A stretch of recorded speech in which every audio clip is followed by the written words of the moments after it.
నా ఊపిరిలో ఉయ్యాలేసి నూరేళ్ల కాలం నిన్ను లాలించాలి, వెచ్చని కలల్ని పంచాలి.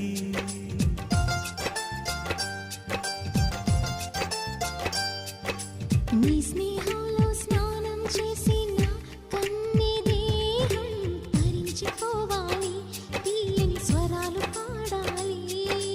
పరులకు ఎన్నడు తెలియని చల్లని చెలిమితో ఈ నా అనురాగం నీ గుండెనే మీటని విరహపు వేడి